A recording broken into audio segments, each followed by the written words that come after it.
alarm clock goes off. This was just a dream. This was just, it was all a dream. Is it a dream? Are these visions real? Can they be real? Reality bites. You realize it was a dream. The night before, you recognize I had a phone conversation with my best friend, and we had a falling out. I've decided that I can no longer have her in my life. I find out that my husband is having an affair. I find out from the doctors that day that I'm diagnosed with cancer and chemo is to start in a week. I find out all those deals that I expected or thought were going to take place actually aren't. My manager calls me into the office and says, Nadine, you're a very bad real estate agent. What's happening with you? There are points in your life where you are going to surrender that conscious will, and you're going to kick back on the couch and say, you know what, I'm going to be okay. And it's your choice in how it is that you want to see your life turn around. What choices do we have? What do we know? I'm here today to show you some opportunities for you to take home, take away, some creative visualization exercises to turn your life around. It starts with you. It starts in your soul. You follow me so far? Everybody knows somebody that's gone through crisis moments. And what are crisis moments? I heard you speak about acceptance. Acceptance is key. And I now knowing what I know, I almost get excited. I'm like, you have cancer? Great. This is an opportunity for you to see something different. You have lost your job. Perfect. You know, everything as it is, as it should be. But if you knew that there was hope, if you knew there was a way that you could turn this around, would you hang in a little bit longer? If you knew this information, would you not tell your friend who is at AA, who is trying to stop drinking? Can you influence people if you knew this was possible? Intention is everything. So today I want you to, we're going to do a physical exercise here, if I can do this with the microphone. Health has everything to do with your heart. And we're going to talk about energy fields for a little bit here. The heart, right in the middle, is your center. And the heart chakra, have you ever heard of chakras? Yeah? Is an energy center. And it's just outside the physical body a little bit. And our heart picks up information before the brain does. It's true. There are doctor studies to prove and to show that, and I won't get into it right now. But your heart is a field, and there's people in this room, and I can read them, and some of them are about 2 feet out, some are 20 feet out, some are from here to that door. We all have different gifts and different talents, and we share this information through the heart field. And when the heart field is open, it can be open if you think, I can trust this process. I don't understand where and why I'm going through difficult situations, these crisis moments. I'm going to trust that all is well and life is supposed to be fun. That's the start of opening up your heart and how you're communicating with the universe to get what you need, right? We all need something here. We understand through the heart field also that we can balance our body, that we can cope with loss. How many here have lost a loved one? Yeah, it's hard, right? But it's important to learn that they've attracted all those experiences, okay? And where I'm going with this is we are all born in the right family. We're the right size, sex, shape, personality. We've attracted all these appropriate experiences to learn what we need to know today, tomorrow, and every day in the future. We've attracted all those experiences.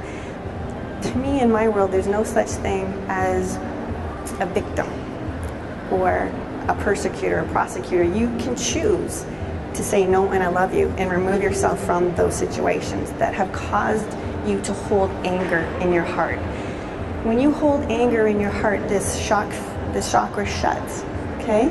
And it's interesting what I see when your chakra is open, energy flows through, and I don't see this per se, but I've read about it or heard about it or studied about it. But energy goes through, and behind the lungs is a gland called the thymus. And the thymus will kickstart your immune system. The thymus will ignite your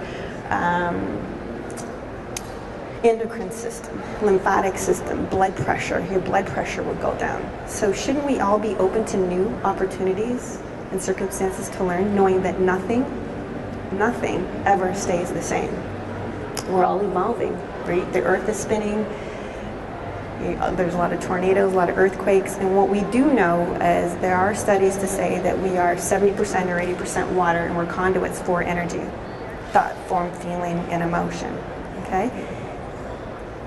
I do know we're very, very sensitive to other people. You could be sitting beside somebody in a movie theater and your heart field will pick that up if you're aware. If you stop and pause and ask yourself and set the intentions to be aware of what's going on around you at a coffee shop.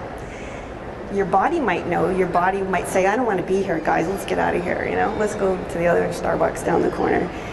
Your heart field will pick it up before your brain does. Okay? Have we ever been in a peaceful society before in this world? I believe that we have. And I believe that innately within ourselves we're learning to become intuitive, and we're returning back to that self-healing more and more. We're realizing that that's so very important. In the Egyptian times, I'm going to go back in time. So the Egyptians knew to be intuitive. The Egyptians knew to connect to the earth. They knew what it meant to open up all the energy centers and all the fields. They knew how to live in a prosperous society. There was lots of health. There was lots of wealth. They knew to be more matriarch rather than patriarch. Does that make sense? And that's why I'm probably standing on the stage, and probably why you're all here, is we're understanding that love energy and that shift. We need to be creative. We need to be culture creative. We need to work with the community. We need to understand that things don't work in a linear fashion, right? 1 in 9 women have breast cancer, so why is that? Has anybody ever thought, why? What's the deeper meaning to all this? What thought form thinking process have we created this illusion on how it is that we're healing? Do you want to buy into the fact that you're a statistic? I speak to eating disorder people, and you know, they go into the hospital doesn't understand necessarily what it is they want to do. There is no organization to look after eating disorder people, and they give them drugs, they give them meds, and off they go. And I go in and speak to these people, and I ask them, well, are you sick? Absolutely, I'm sick. And they give me the statistic, right?